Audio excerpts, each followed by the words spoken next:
Part लेने लगे और बहुत सारे देश भी उसमें इन्वॉल्व हो, उसे ही तो वर्ल्ड वार कहते हैं।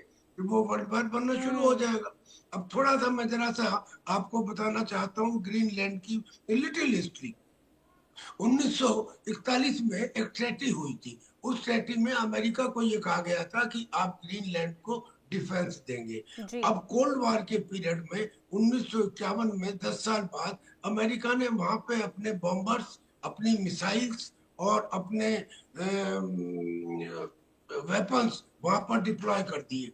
उन 2023 में उन्होंने उसका नाम, जो एक टॉप सीक्रेट थुले एयरबेस था, उसको चेंज कर दिया जी। और उसको ग्रीनलैंड की कल्चरल से मिलते जुलते नाम में बदल दिया। हम्म। आज की तारीख में एज ऑन टुडे अमेरिका के वहां पे केवल 200 ट्रूप, 200, और हम्म। उस 200 ट्रूप के साथ जो उसके वेपन्स है वो वेपन्स नहीं है, वो इंटेलिजेंस, रिकॉनाइसेंस और सर्विलेंस के लिए, मेरीन और मिसाइल्स के लिए वहां पे तैनात है। ये तो हो गया इनकी तरफ से। अब चूंकि यूरोपियन कंट्रीज ने कहा कि नहीं हम रजिस्ट करेंगे, उन्होंने अपने फोर्सेस भेजे। कितने फोर्सेस भेजे, हंसी आती है सुन के। 15 लोग भेजे फ्रांस ने, और जी। 13 सिपाही भेजे जर्मनी ने। तो हम्म। यानी कि कुल मिला के अगर पूरा यूरोपियन यूनियन आ भी जाए, तो मैडम आज एक बात को समझिए, पूरा यूरोपियन कंट्रीज की संख्या है 65 करोड़, और अमेरिका की संख्या है 35 करोड़, और रशिया की संख्या है 15 करोड़। वो हम्म। 65 करोड़ लोग इन 35 करोड़ लोगों से मदद मांगते हैं 15 करोड़ रशियन के खिलाफ। तो ये रशिया अमेरिकन फोर्सेस के सामने क्या लड़ेंगे? ये तो दिखावा है, ये तो केवल दिखावा है। जी। अमेरिका अगर चाहेगा तो वो इसे बिल्कुल कंट्रोल कर लेगा, जल्दी कर लेगा, इमीडिएटली कर लेगा। और इसको कंट्रोल करने का मतलब महाविनाश, जो आपने शुरू में कहा था, उसके आसार बनते नजर आ रहे हैं। ठीक है। ठीक है, और आगे मैं समझने की कोशिश ये भी करूंगी सर आपसे कि जो ये अभी इन दिनों में, यानी कि बीते कई दिनों से जो ये तल्ख तेवर कह सकते हैं या जो रवैया देखने को मिल रहा है डोनाल्ड ट्रंप का, इसे भी मैं समझने की कोशिश करूंगी कि आखिर चाहते क्या है डोनाल्ड ट्रंप। लेकिन उससे पहले मैं आपके पास आऊंगी आचार्य राकेश चतुर्वेदी जी। क्या ग्रहों की चाल क्या बता रही है?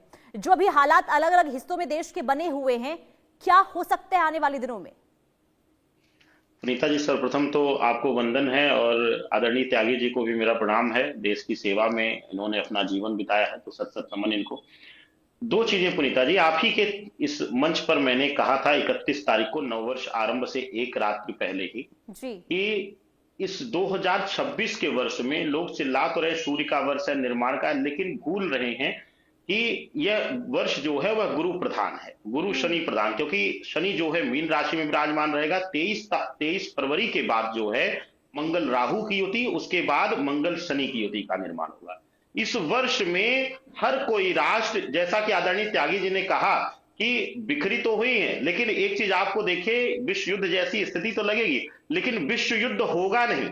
तब व्यक्तिगत स्वाभिमान की लड़ाई और व्यक्तिगत विस्तार की लड़ाई, जिसको जहां मौका मिलेगा, जिस राष्ट्र हम्म। को, जो जो राष्ट्र विस्तारवादी सोच के हैं, वह अपना अपना विस्तार करेंगे। और 23 फरवरी के बाद स्थितियां और बिगड़ेंगी, और यह स्थिति जुलाई तक जो है भयावह रहेगी। उसका एक मुख्य कारण है कि विशेष रूप से जो शनि मंगल की युति का निर्माण होगा, उससे पहले मंगल राहु की अंगारक युति का निर्माण होगा। हम्म। यह दोनों ही युतियां जो हैं द्वंद्व योग का, विरोधाभास का, शक्तियों के टकराव का, शक्तियों के बीच जंग का यह दर्शाती हैं। लेकिन क्योंकि गुरु का वर्ष है, तो आप इस वर्ष देखेंगी कि कोई भी एकजुट नहीं हो पाएगा। अभी हम बात कर रहे हैं ना एक नाटो जैसी संस्था का कि वह टूट जाएगा, जी। तो टीमें टूटेंगी, टीमें एक नहीं होंगी। जो है विश्व स्तर पर जो है एक साथ होकर कोई युद्ध जो है विश्व पटल पर लड़ने के लिए तैयार नहीं होगा। हम्म। धीरे धीरे जो जहां मौका पाएगा शक्तियों को बढ़ाने का,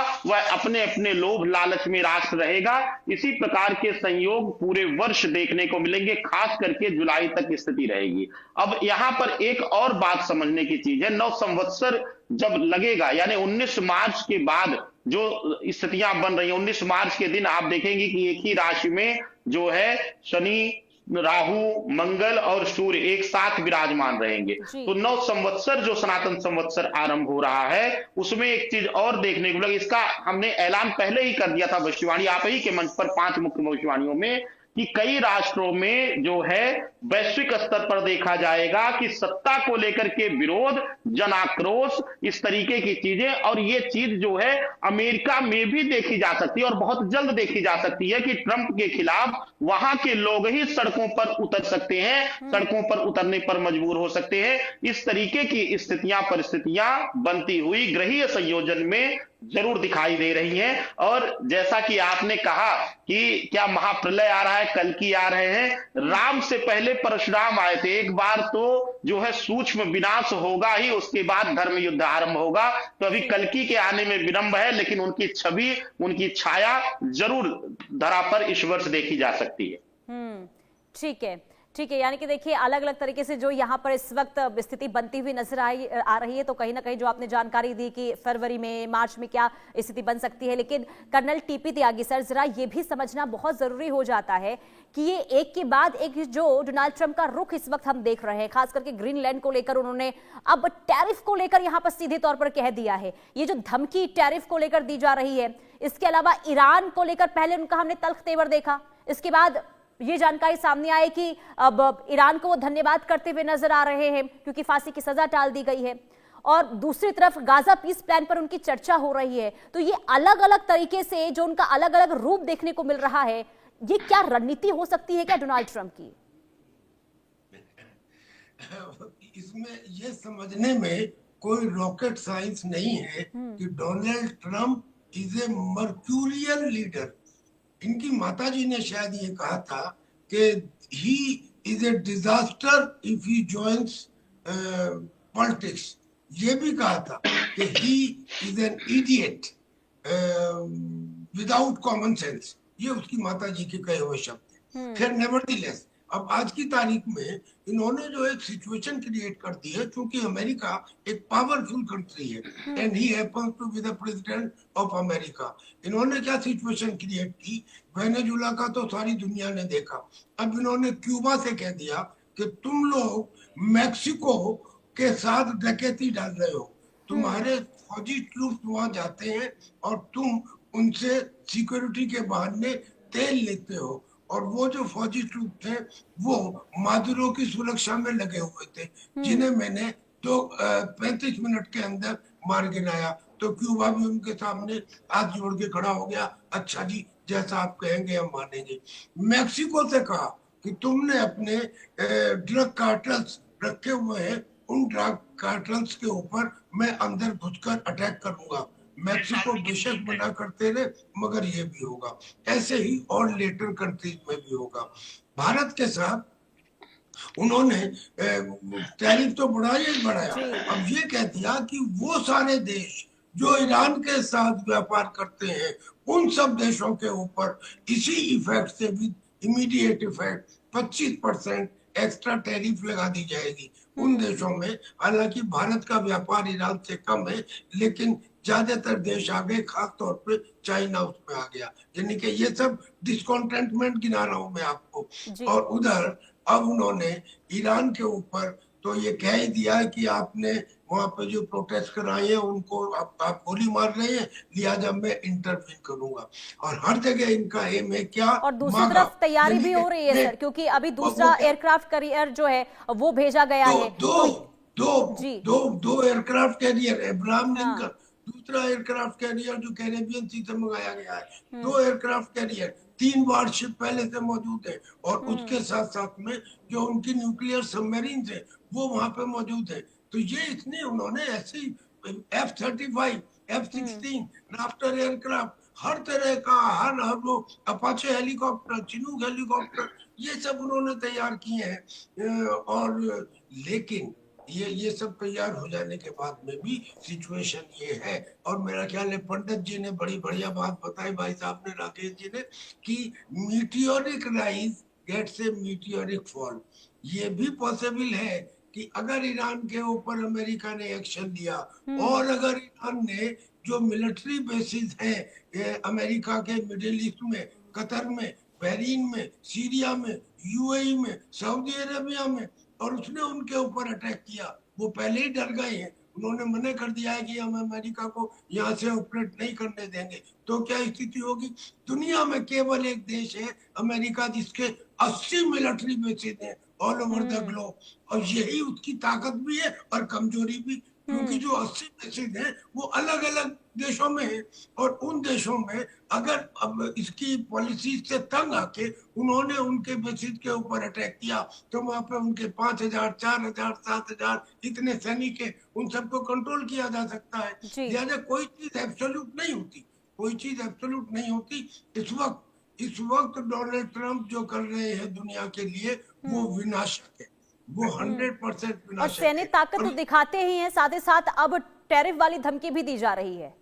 जी जी जी, टैरिफ हाँ। वाली अब उन्होंने देखी, अब उन्होंने क्या देखा, उन्होंने जैसे देखा कि हाँ। फ्रांस और जर्मनी आ गए और उन्होंने कहा कि हम अपने ट्रूप ग्रीनलैंड में तैनात कर देंगे, तो इससे पहले जब यूरोपियन कंट्रीज मान गए थे उनके सामने हाथ जोड़ के कि हम आपकी ट्रेड डील मान लेते हैं, तो उनकी टैरिफ बढ़ा के घटा दी थी।